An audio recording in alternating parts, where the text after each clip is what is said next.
Today, we're going to be building a second axle for this Power Wheels go-kart.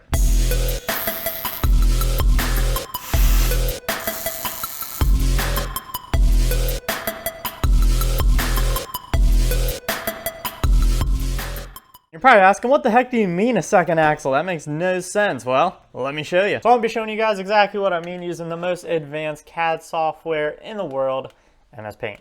So our windshield is sitting something like this. I'm currently drawing on the body. And now our rear tire is sitting right here. And then this black dot is representing the axle. And then up in front here, we have our GX270 engine and our steering wheel. So the way this thing is currently set up is our rear drive sprocket is sitting something like this on that rear axle. And that just makes it so that this seat has to sit pretty far forward. And that doesn't give us a lot of room in between the seat and the steering wheel, and also in between the seat and the engine. So I'm thinking I'm gonna add a second axle in the back here. It's gonna sit behind and higher than that original axle, and that'll allow me to put those bigger sprockets and also the brake caliper on that.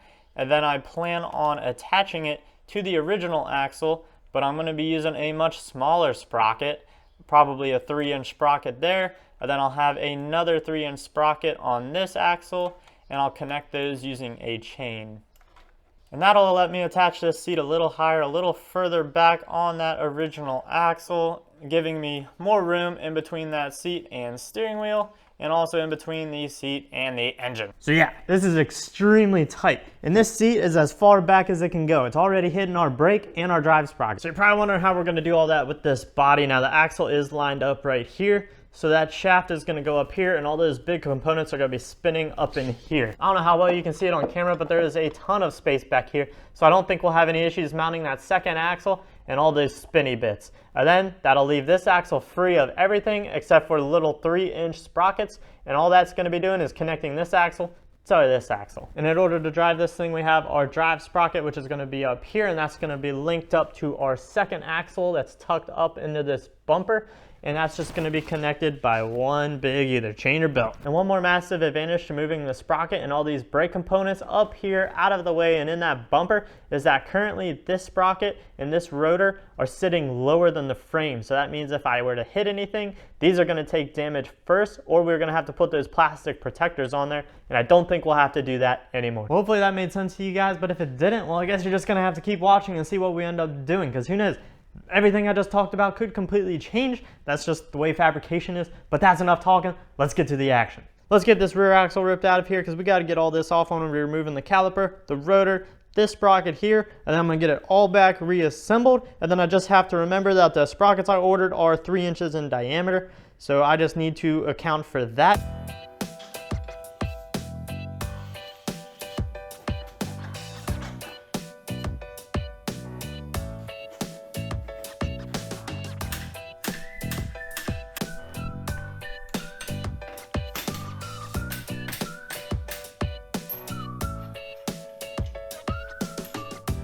And then we're going to be cutting this plastic because obviously none of this can be here if we're going to be utilizing this space.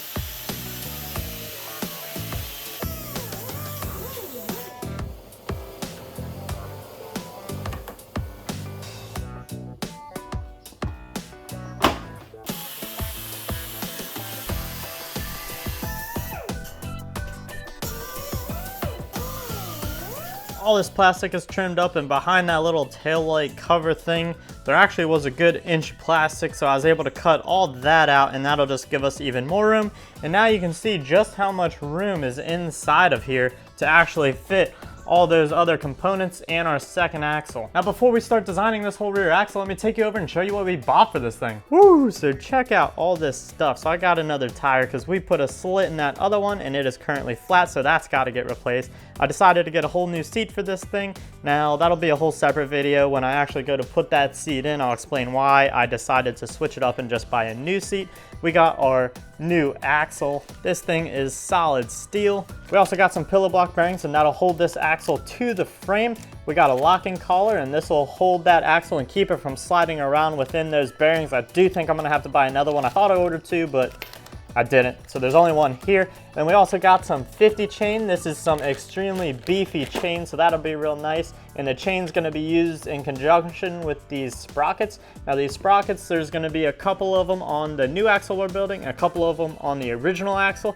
And then that chain will connect those two axles together, and that'll be one big moving component. I got all those new components. It looks like we're gonna be able to get this axle in today. Now the way I designed it in my head, everything works flawlessly, but is that gonna be the case? I have no idea. I'm kind of an idiot, so I'm sure we're gonna run into problems somewhere. But I'm gonna go ahead and remove the body. I'm gonna be cutting these brackets off. These held the caliper on originally, and we had our rotor attached to this axle. All that's getting changed, so those need cut off. So you guys are just gonna have to give me a minute. These brackets did take a long time to actually fabricate and get in the exact position I wanted them, so everything worked flawlessly. So I'm a little upset we're gonna be cutting them off, but I guess we got bigger, better plans ahead of us. Okay, I'm ready.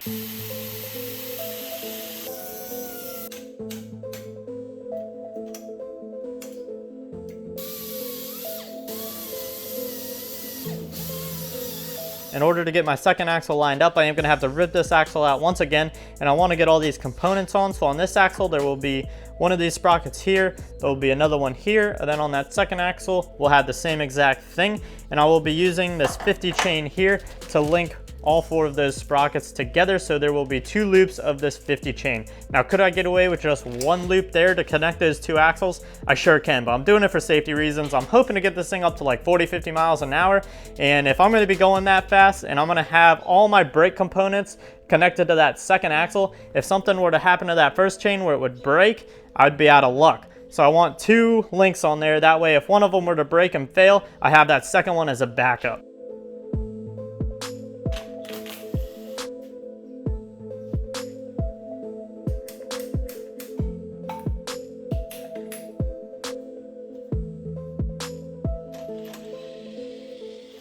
Axle's back, and we got our sprockets in, and you can see just how much smaller these sprockets are compared to these, so that'll give us so much more room for our seat to sit right in here. The fun part's going to be seeing how we can fit all these components in here. They're going to have to sit something like this, so we're going to put the body back on and see how much room we got and where we can place these. And to attach the bearings for our second axle, I'm thinking I'm going to weld a tube on like this. And then obviously it won't be this tube, so we'll be able to adjust the height of it. And then depending on the angle we put that tube, we'll adjust how far back it is, so we can play around with all those dimensions and get that exactly where we need it to go. And then we'll have to find a way to strengthen this and triangulate it. We'll go ahead and get this body back on.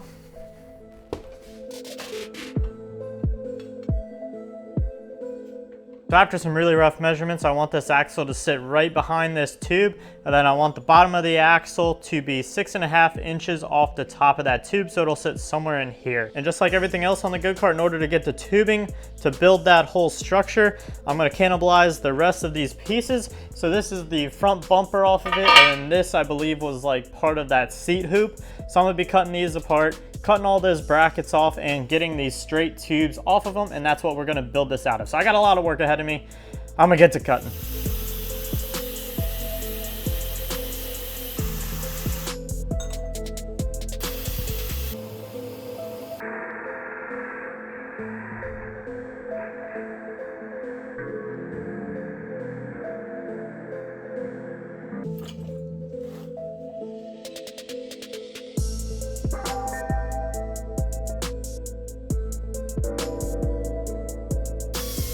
All 3 of these pieces are cleaned up, looking good. Now I need to make 3 of these brackets to hold the new pillow bearings for that new axle. So I do have this piece of 3/16 steel. Unfortunately, this is only gonna make 1 of them, so I am gonna have to run out and grab more. But let's get 3 of these brackets made.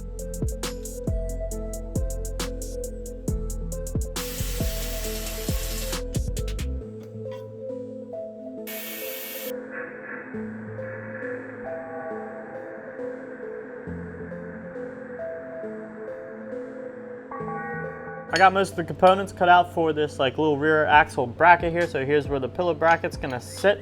So now I gotta figure out where I'm gonna put these uprights, and the more I think about it, I think I gotta offset it. I'm gonna be putting one right around here, and I might have both of these chains running up here, so that sprocket will have to get moved over.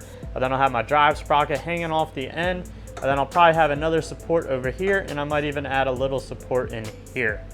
So we're just gonna start tacking this together on the ground. That'll keep everything nice and flat. and then we'll try to put it up and we'll get our heights and all our measurements correct after we get this kind of generally assembled. And you might have noticed I did have to dig into the fresh new tubing. I did clean up a couple of these tubes here, but they're just not going to be long enough.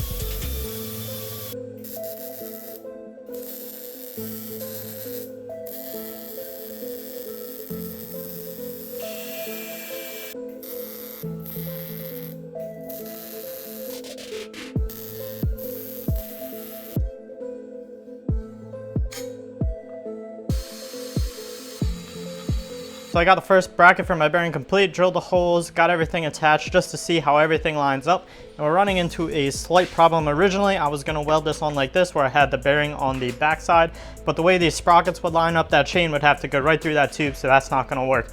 But no worries, I think we're just gonna flip this thing around and we're gonna hang it off the back. We just have to watch this angle, so I'm gonna get the body back on here and we'll put an angle finder on this, find the angle, we'll get all our measurements and we'll go ahead and tack this into place and just make sure everything is gonna work with it right here. So with our bar at this angle, you can see it's sticking out the back here and it looks like it's not gonna fit, but actually this piece here, like this taillight piece, has a massive pocket in it, so it slips right in, and you can see that we have plenty of space in there. We got all sorts of wiggle room, so we are good to go. So now I'm gonna start working on completing this side. I am gonna leave this tacked in because it is where I like it, so I'm just gonna cut these tubes while all this is assembled, and then I'm gonna have to notch them, and I'm gonna be adding this support bar, but on this side.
Our second axle is in and you can see just how crazy this is starting to look. Now I did move a couple components around. I think it'll be better laid out like this. And you can start to see how I picture this whole thing working. I am hoping to find a belt that will be able to connect this sprocket here on the motor and run back here to the second sprocket. And then I got these two guys and these two guys, which are going to be connected by chains. That'll just link this axle to this axle.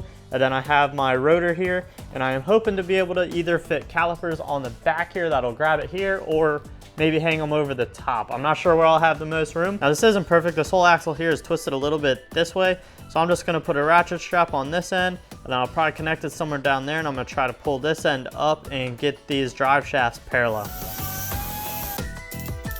I really thought I could just cut a couple tacks and twist this thing and get it back in position.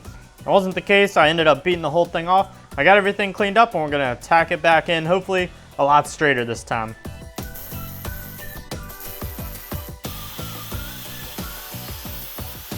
That took a lot of time. I had to take a lot of measurements, but I did get this axle pretty parallel with this one as best as I could get it with the tools I got. And then I took this axle here and I beat it out, and then I also cut it. I cut it just enough to get that body back on, but I also wanted to leave myself plenty of excess length in case something doesn't work out here and we have to end up redesigning it. I don't want to waste this axle and cut it to perfect size just yet. But let's get this body back on and see how it looks. And there you have it. We got plenty of room for everything up in there. And this little cover here that has the tail lights on it still fits in real nice, so that'll cover up that whole bar. And underneath here it still looks like we have some room. We could probably mount that caliper right in here, so I'm pretty excited. That'll keep everything all the way in the back. Obviously this whole setup is not strong enough. We're definitely gonna have to find a way to strengthen that, but that's all I have time for today. I think on the next video we're gonna be tackling either the seat or the caliper, and who knows, we might even get that tire changed. So if you guys are enjoying this build, hit that like and subscribe button, and I will see you on the next one.